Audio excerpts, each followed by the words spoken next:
Hi, I'm Christa Jacobson, head mistress of the Budo, where we teach authentic ninjutsu and classical samurai Bujutsu. And for those of you who don't know what that is, those are the ancient martial arts of the ninja and samurai. It is a beautiful day out today, so I thought I'd go for a walk and kind of share some of my thoughts in the martial arts with you guys today. The topic today is going to be, what is the best martial art? And that's one of those questions that tends to constantly be there. What's the best martial art? What's the top martial art? Right? What's the greatest martial art of all time? And it just seems like no matter what generation we're in, that question will always remain. So today I thought I would share my thoughts on this particular subject, and I thought we'd really kind of dig deep in it. We would talk about, I want to discuss kind of, I want to say styles, but definitely different types, like internal martial arts, sport martial arts that are more traditional and cultural, martial arts that are more based on self-defense and reality-based self-protection. I also kind of want to discuss the understanding of the understanding of like major business versus small business, and I think that's something that a lot of people should understand as well, because it's like in a grocery store, right? We can all go to Walmart, or we can go to Bob's Grocery up the road, right?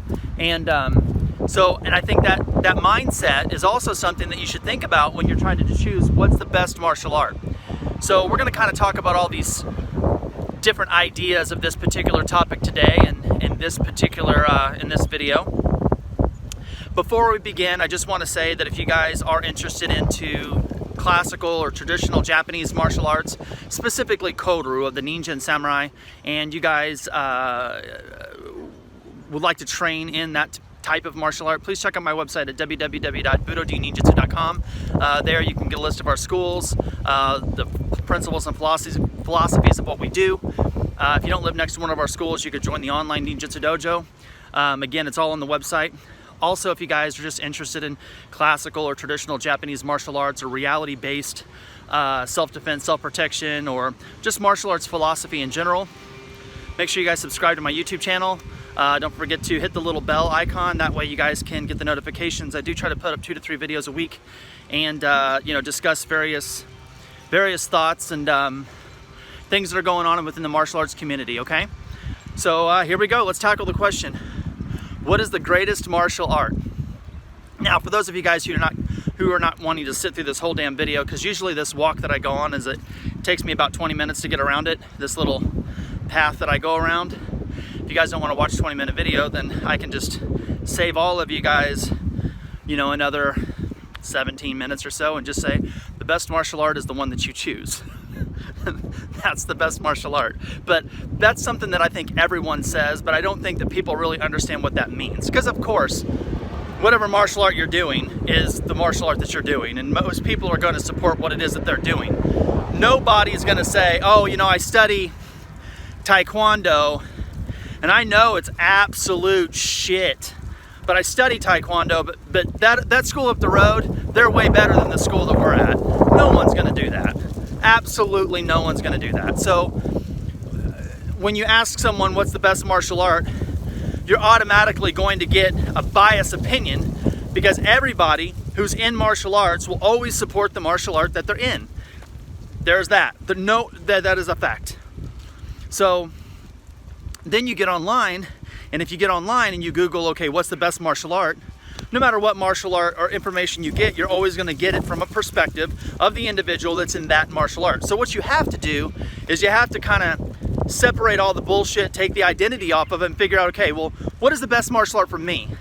And that really, truly is the question, isn't it? What is the best martial art for me? That's what you would say to yourself.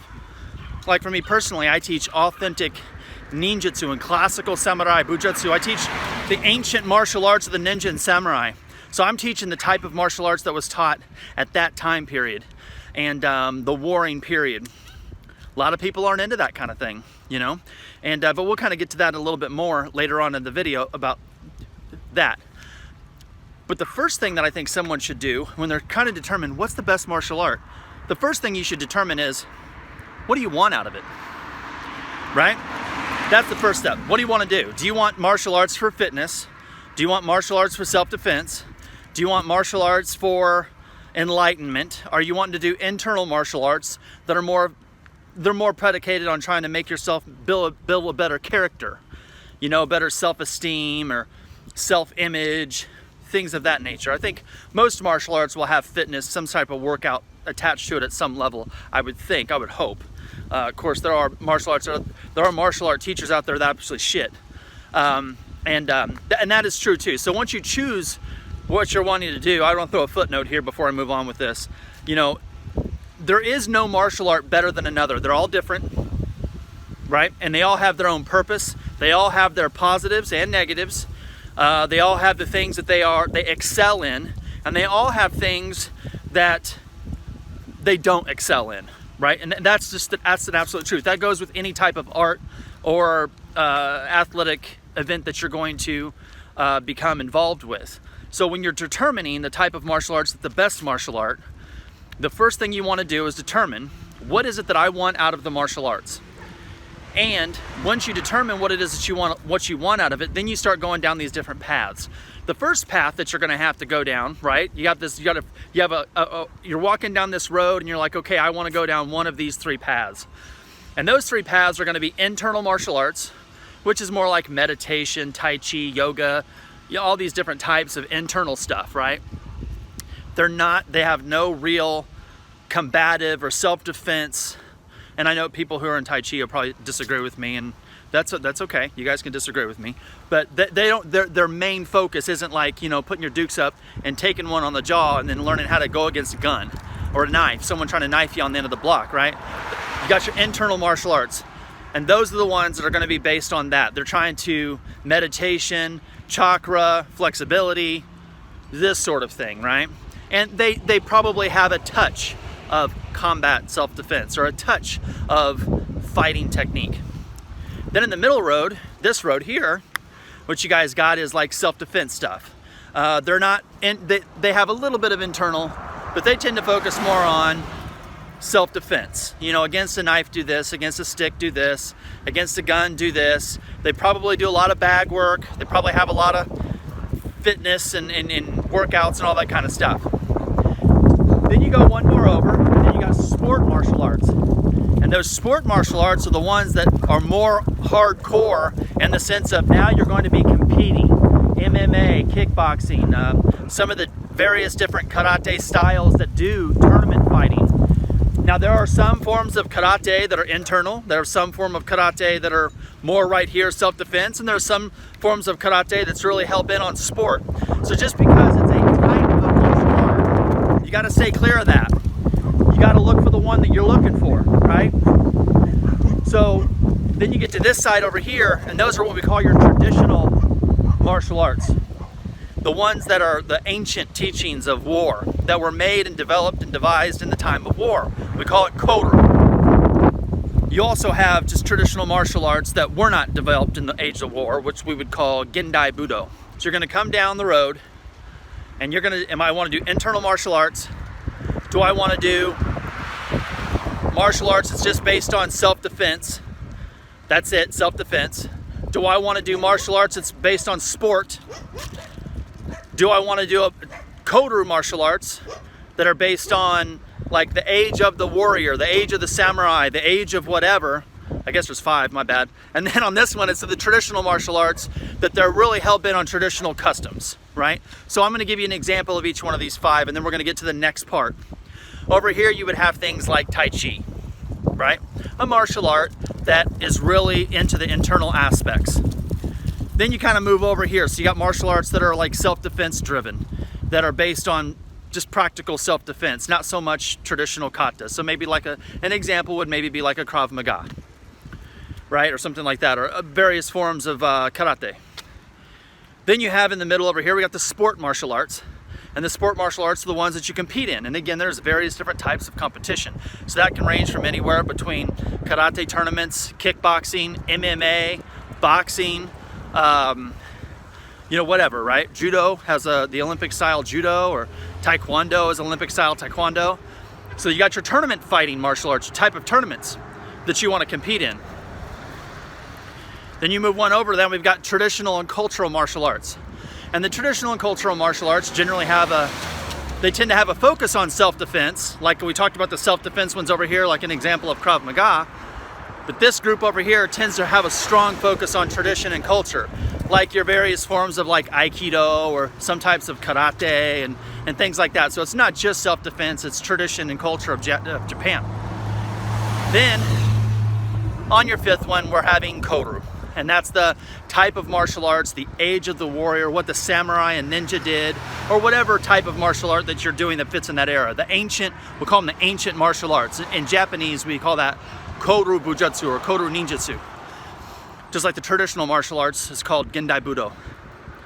Once you figure out those 5 categories, the next thing you want to ask yourself is, okay, I want to kind of look at the different types of martial arts in those areas. And I gave you kind of a generic overview too, by the way. I mean, I was being very stereotypical with that.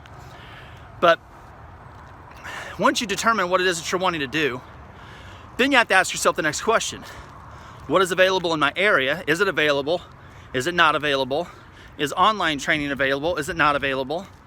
And do you want to train with, here's the big question, big business or small business? Do you want to train with big business, meaning like it's got 10,000 black belts worldwide, you know, martial arts that have like, they don't really help, they don't really care who gets rank. 2 years, 8-year-old kids get black belts, or in, you know, 2 or 3 years or 4 years, you got people who are instructors and they got 2nd and 3rd degree black belts and they're overweight, out of shape, and they're gonna try to tell you that they're gonna help you be a black belt. And kind of give you this bullshit idea that, you know, being a martial artist, you should make your body a weapon, right? You should harden your body to be a weapon. Meanwhile, they're out of shape, overweight, and their ass couldn't run away from the fucking danger if they had to, right? House on fire, and they might have a heart attack before they get out the front door. So you really want to determine a lot of things. So once you decide what angle it is that you want, what category that you want to try to train in for you, because everyone has their own opinion. So the best martial art is the best martial art for you. There is no martial art better than another. Like I said, all martial arts have their benefits, and they all specialize in something, right? So once you determine these out of your little 5 areas, I know in the beginning I said 3 areas, but I had to walk that one back. So once you determine your area, your area of interest, then you want to determine, do I want to go with a major business or do I want to go with a small business? And what that really comes down to is, like, a small business owner would, even though that they may be like worldwide, they don't have the numbers of like Walmart. And there's lots of martial arts that are like, you know, an example, like ATA Taekwondo or WTA Taekwondo or whatever. You see those on every fucking corner all over the world. There are certain organizations that are like that. They are just massive. Johnny Appleseed, and they're everywhere. And I can name more than just that, but I'm not gonna. I'm not into the Korean martial arts. I teach Japanese martial arts, so I'm using a Korean martial art. I could have used a Chinese martial art as well, but I'm using one that's not in my realm because I'm not trying to step on toes or anything. But you're gonna need to determine, do you want to be a number that is more based on, okay, you pay your dues and they run it like a big business, and you know, you're probably not gonna get as much individual attention, but the rank is gonna come fairly easy and they're not gonna put it to you and that sort of thing. Or do you want to go with more specialized training? Generally comes from an organization that's more like a small business, and they're more specialized individual training. They are going to make sure that they give you as the individual a little bit of attention. They're going to push you to be the best you. They're going to hold you to the same requirements that the organization stands for, not pass you just because you gave some money. I mean, the last thing I would think someone would want to do, or I would think the last thing that any student would want to do, is go and meet a teacher and be like, hey, what's your name? You know, and that, you know, oh, my name is Bob. And I got like a 1st degree black belt in 3 different martial arts, and I'm teaching this martial art, and this one I just only been doing for about a year, and in 1 year I called up the guy on the phone, and a year later I've got a teaching license and a black belt, and I'm running in the organization. I would think that that type of bullshit, most students wouldn't want to align themselves with shit. But you would be shocked. Those kind of organizations also have a lot of money backing them, a lot of advertisement money backing them, and a lot of people get involved with shit like that. obviously I stand against that. I'm more of the small business, because I run my organization, the Budo I run it as a small business, and no matter how big we get, I will always run it as a small business, and I will always be on the sense that the individual is the most important aspect. You guys should be getting the martial art that helps you grow, and we will always bend certain things around the individual so that the individual can have the opportunity to grow. Always going to be hell-bent on that. Where your bigger businesses don't really care so much about the individual, they care more about, like, you got to stick to the structure, pay your money, do this, and then get on with it, right? So anyway, once you've now determined what type of martial art, then you determine whether you want big business or small business. Then you get to the point where you want to say, okay, now how can I get to this? What's my goal? Is this martial art available in my area? If it's not available in your area, is this martial art available for me via online? Or how far do I have to drive to get to this type of martial art? Then you go about that. And then from that, you might get your feet wet in it, and you might determine, well, this really isn't for me. I thought it was going to be something different. Every one of those different areas of martial arts that we talked about, like let's take Koryu, like over here. So you have the Koryu Ninjutsu, Koryu Bujutsu.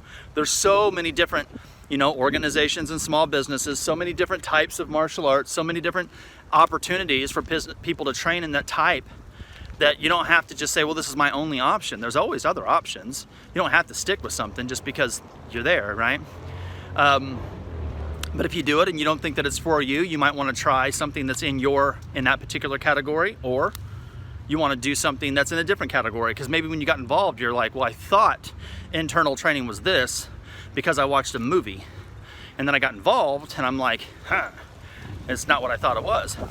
And that's important, because a lot of people choose martial arts based on movies that they like, or based on video games that they like, or comics, or superheroes, or whatever that is.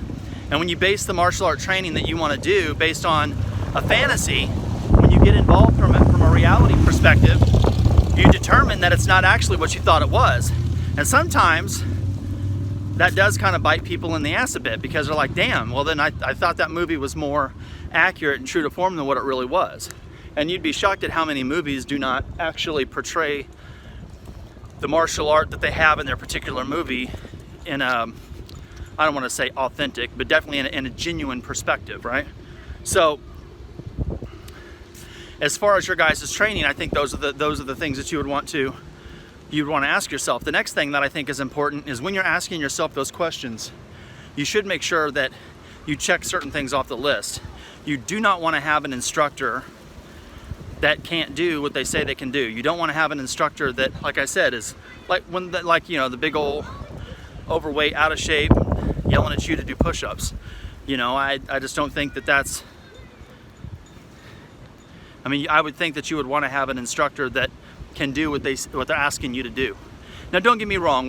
None of us are going to beat Father Time. So there's a certain age. There's age where age falls into play. But just because you may be, like, the example, like, I don't know, like 70 years old, that doesn't mean just because you're 70 you should have like this big and 20, 30, 40 pounds overweight. You know what I mean? Where you can just definitely tell that person doesn't have the skill to back up what they got. So I think that those are things that I think is very important. You should also align yourself with a teacher that's going to help support certain things that you feel is important with your life. Choosing a martial art teacher is really important.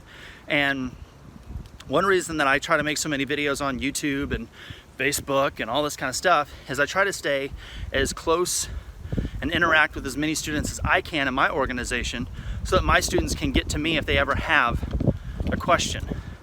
I can't tell you how many times someone joins the Budo Yukai, the online dojo, and maybe they're in, they're half a country away, or they're in another country on the other side of the world, and they send me a question, and then I'll type back, I'll be like, you got 5 minutes? And they're like, well, yeah. And then I hit them with Facebook Messenger, and then they're talking to me live one-on-one. And I do that as much as I can, because I want my students to know that I'm going to take my time to help them. I'm not going to be like, okay, here's your checklist, watch these videos, do this, do this. That's not who I am, that's not what I'm about. So for us, even though we are an organization that has students worldwide, we don't run it like a Walmart or these bigger organizations where, You know, there's organization, like an example, there's lots of organizations that don't have a curriculum. It's all just, okay, whatever. Everyone can do what they want, and if you just pay your money, you get a rank. You know what I mean? That's definitely not us. We have a set curriculum. Every student has the same requirements and responsibilities that they have to attach to. They have to learn that, and they have to be performed at a certain level. And as they go through each individual level, you know. Now there's been students who've been very honorable and have gone through the levels, and we've also had students that go through the levels and they just become complete asses, and they're dishonorable as hell, and then I find out that they've done nothing but lied and backstabbed me, and you know, and that sort of thing. And maybe that's because those individuals, and I can say this, the individuals that have done shit like that, they all come from bigger organizations that don't give a flying fuck. I do give a fuck, and you know, I don't think that kind of stuff isn't what do you call it, appropriate in this organization. You know, if you guys want to be, that's my next video actually, you know, don't be an asshole, I guess. But you know, I get it that a lot of people do martial arts because, you know, they're cowards, and they want to cover up their inability to do certain things, or maybe some people have low self-images and low self-esteem and all that kind of stuff, so they do certain martial arts to make them feel good about themselves. And that's all well and good, but a lot more people study martial arts because they want to be a good person. A lot more people study martial arts because they want to be, you know, they want to learn something and be a better person, and learn self-defense and self-protection and all this kind of stuff, you know, and they're not trying to be an asshole. But you'd be shocked at how many people in the martial arts community, even instructors, you know, they're just backstabbing asses, and then they give you this nice little smile and charm up front, and then you find out later that they're just full of shit, and they screwed over all these people in their path behind them, and then you're sitting there like, holy shit, I can't believe this is the dude that I'm studying under, you know what I mean, or woman, right? So anyway, to give you guys the ending part of this particular message, if you guys, what we do here at the Budo Dukai, which means School of the Warrior Way, right? We teach authentic ninjutsu and classical samurai bujutsu. We have a strong foundation in goshinjutsu, or reality-based self-defense.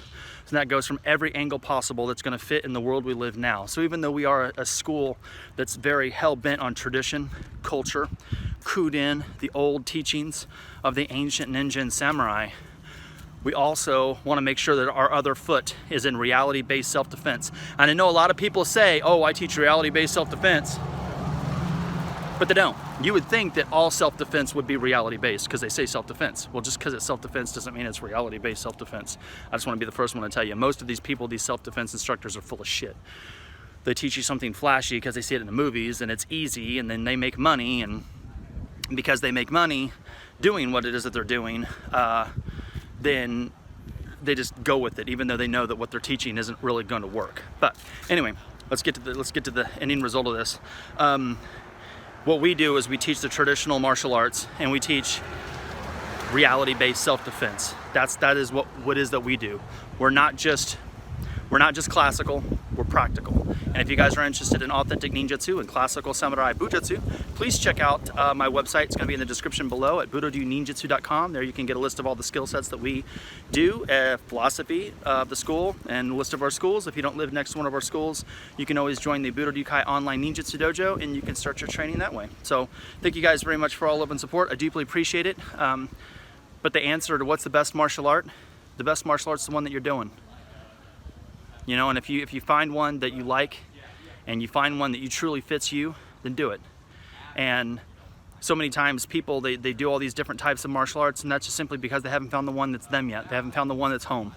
So other people do it. They do martial arts just because they're assholes and they're leeches, and they're martial art parasites, and they try to go to different martial arts to make themselves feel good about themselves. But generally speaking, away from the leeches and the parasites in the martial arts community, most people do different martial arts because they haven't found the right one yet.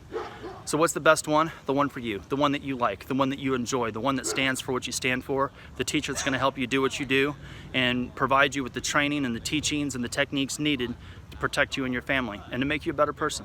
So if you guys are interested in what I do, check out the link below. If you guys like Japanese martial arts, please subscribe to my channel, and I will talk to all of you guys later in the next video. Bye.